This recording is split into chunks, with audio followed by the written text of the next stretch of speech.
Assalamu alaikum rahmatullahi barakatuhu. Subject Computer Science for 11th Standard Year Section Chapter 11 Functions Part 2.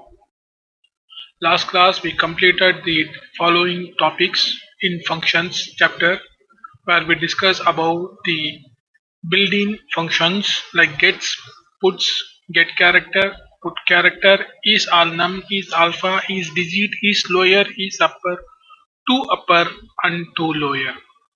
Inshallah, in this session we are going to discuss about string related functions like strcpy, strlen, strcmp, strcat,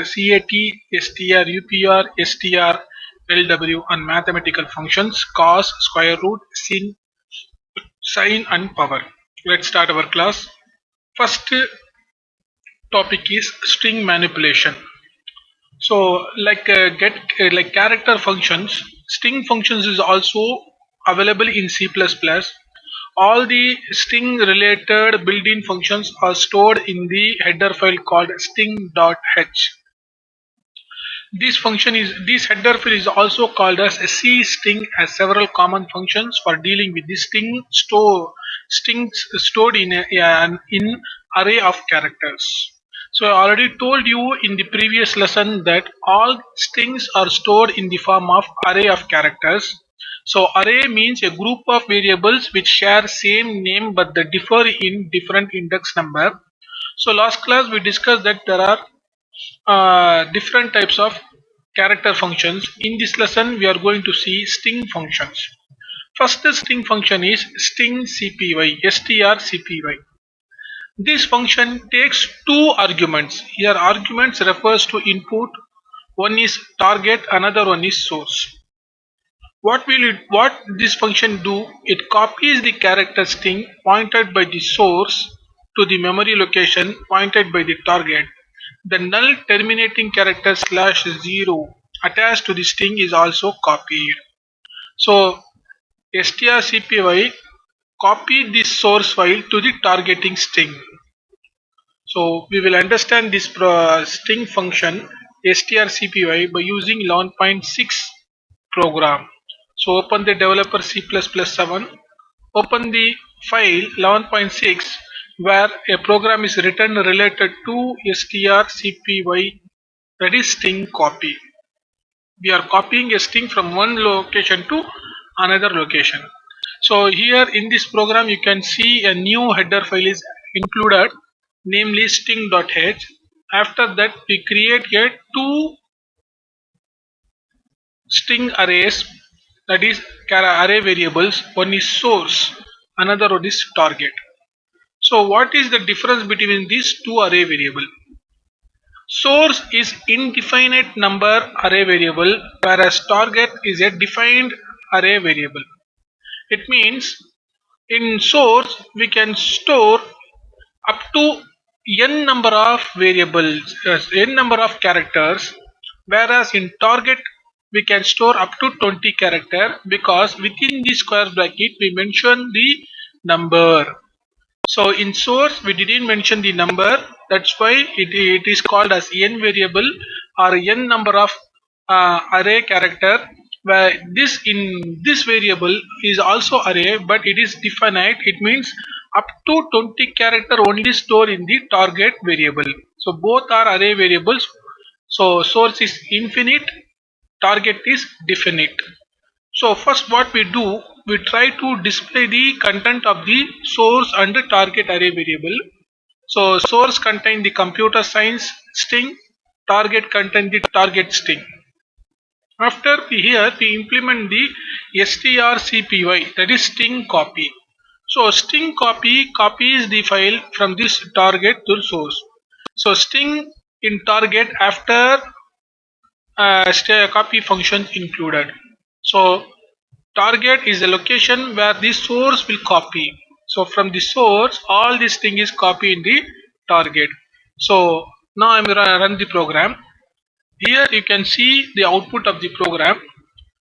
When the beginning of the when program begins, in the source there is a variable, there is a character called computer science. In target you can see the target, But after when we apply the strcpy function, strcpy function, here we apply this strcpy function where source and target, source file is copied to the target, so target is replaced with the computer science. So when again try to print the content of target, you can see the output computer science. But before applying this strcpy, you can see the target value is target. So this is the example of using string copy function in C++. Next one is strlen. Str means string, len means length. So this function will terminate the string as its argument and return its length. So here length refers to number of character present in a string. So this function will return the number of character present in a string. So we can understand this strlen function using program 11.7.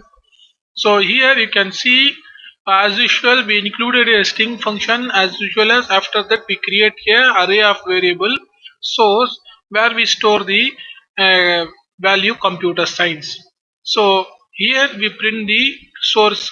So given string is source, so computer science will print its length is, and here we use the string function called strlen and give the input as source. So strlen accept only one argument and find the number of character within that string. So I'm going to run the program. So here you can see the output of this program. So output of the program is given string is computer science and its length is 16. So when you count this number of character, you can find out that there are 16 characters. 1, 2, 3, 4, 5, 6, 7, 8, 9, 10, 11, 12, 13, 14, 15, 16. So remember one thing, space is also considered as a character because it space also occupies a memory. So that's why when you count a string, when you count a character within a string, include the space. So here we can see the output. So next one we are going to see, I am going to change the input as mm, Muhammad. So now I am running the program.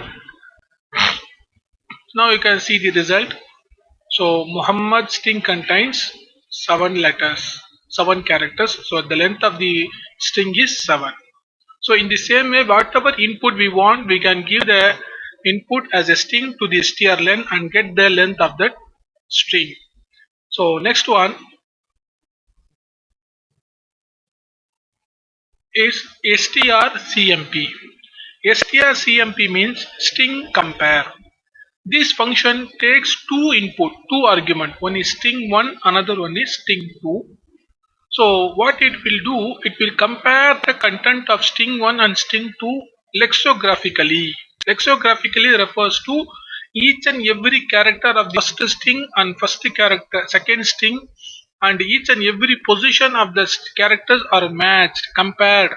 It means first character of string 1 and the first character of string 2 is compared. If they both are matched, then go for second, then it go for third, and then it go for fourth. In this manner, all the characters of both the strings are compared and give the result in three status. Number one, positive value. So it will return positive value if the first differentiating character in string 1 is greater than the corresponding character in string 2. It means if the string 1 is greater than string 2, it will return 1. It means number of character in string 1 is greater than number of character in the string 2. Number 2, negative value if the first differentiating character in string 1 is less than the corresponding character in the string 2. Number 3, 0 if both strings are equal. So go to the 11.8 program where we use the string compare function. So here you can see two strings, one is string 1, string 2. String 1 contains computer, string 2 contains science, and another one variable is result to store the output. Here you can see we use the compare, where we compare both the string and check if the result is equal to 0, then string 1 and string 2 are equal. Otherwise, if the result is not 0, it may be less than 0 or it may be greater than 0, then it will return strings are not equal. So I am going to run the program. Here you can see we use two control structure to check the value of result. If the result value is equal to 0, then it will return or equal. If the result is value is less than 0, then it will return or not equal. So when I run the program, you can see the first string computer science, computer, and second string is comp science are not equal. In the same way, when I change the content, for example, computer is changed as school. After that, when I run the program, now you can see the result. School and science are not equal. In the same way, if both content are same, if the both the content are computer, then what will happen? Then it will return equal, because string compare will return the result as 0. So both the strings have same character, same string. So when I run the program, now you can see that string 1 computer, string 2 computer are equal. That means this compare function returns 0. So this is the output of the function str compare cmp. Now we will go for next function called strcat. So cat refers to concatenation. It means this function accepts two arguments, one is target, another one is source. This function appends the copy of the character string pointed by the source to the end of the string pointed by the target. It means the source string is appended with the target string and return the string. So what it will do, simply add both the string and convert it into single string and display on the screen. So this is called the concatenation. That is called the abbreviation of cat. Str means string, cat means concatenation. Concatenation means source string is attached with the target string at the end. So both the strings are connected. So we will see the concatenation function in the program 11.9. So here you can see two strings are here. One is learning C++ in fun in the target, in the source, comma, easy and very useful. So here we apply the str concatenate function, cat function. So we pass two arguments, one is target and source. So this, what this function do, the source string is attached at the end of target string. So what will be the output? So the output will be learning C++ is fun, comma, easy and very useful. So when I run the program, you can see the target string is converted into single string, learning C++ and easy, comma, and easy and very useful. So when I try to update, when I try to display the target, you can see target string contain the value of both the strings, both the values. So this one is target, this one is uh, source before at the beginning of the program, but after executing the function, so both the strings are stored in a single variable called target. So this is called the string concatenation. Next one is string UPR. UPR means convert. So this function will convert the given string into upper character, that is capital letter. So go to the 11.10, it will accept single input and convert all the small letter into capital letter. Here you can see variable is declared with the 50 number of array variables, and here the message is type a string in lowercase. We use here gets, that is a built-in function which was in the stdio.h, and we convert, here we apply the str upper. So this string which was entered in small letter is converted into after a capital letter.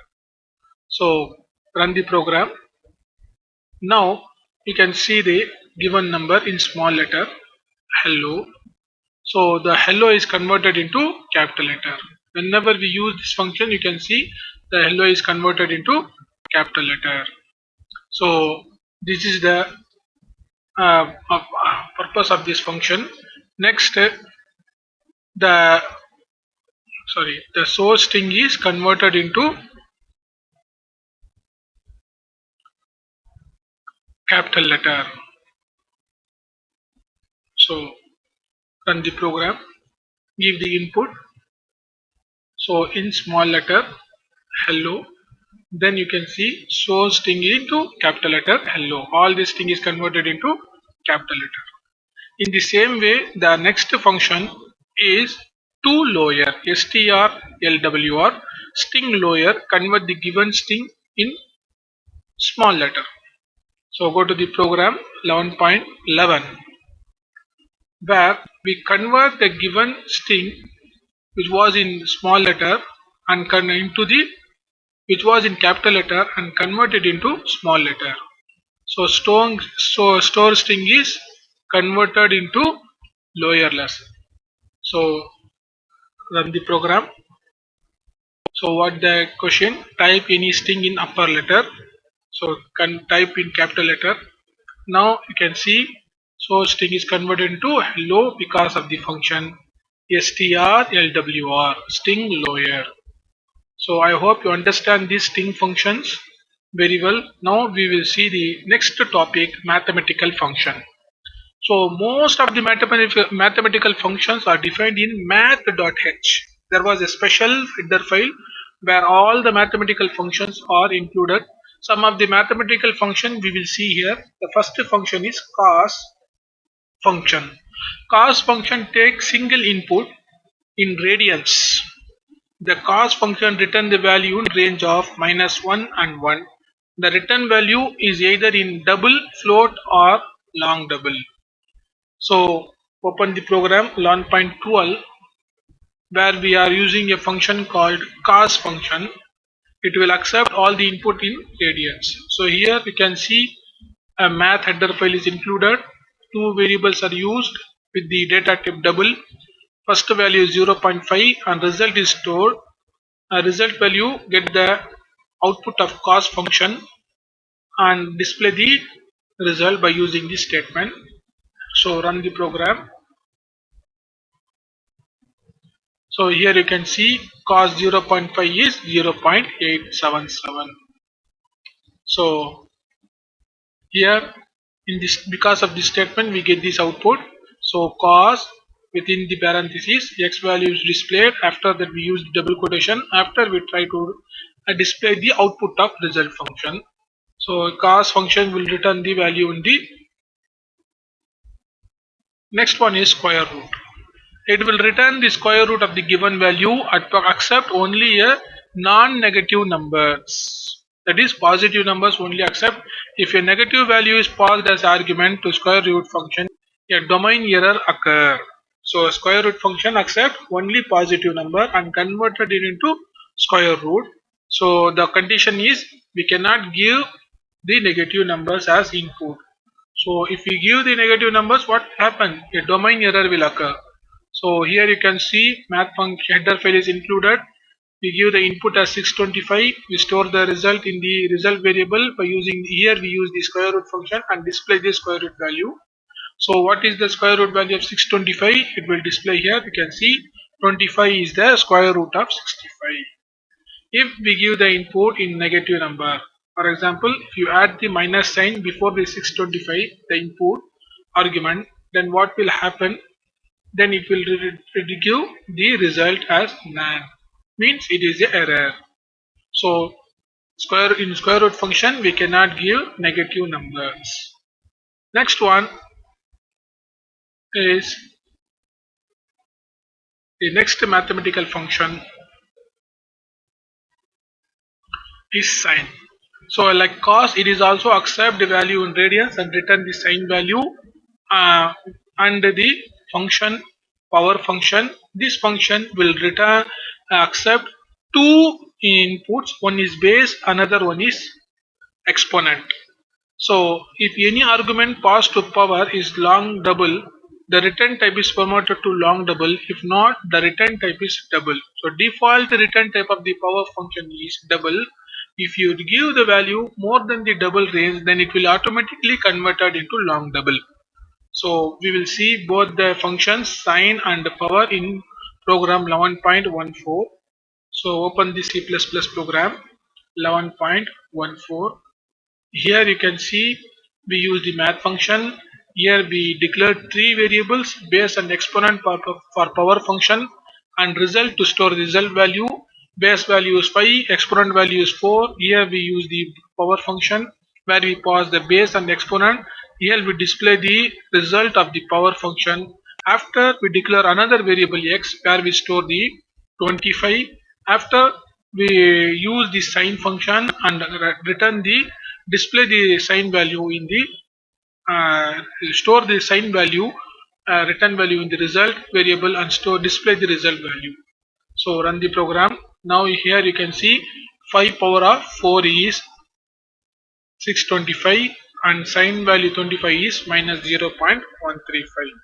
So this is how we can use the mathematical functions in C++.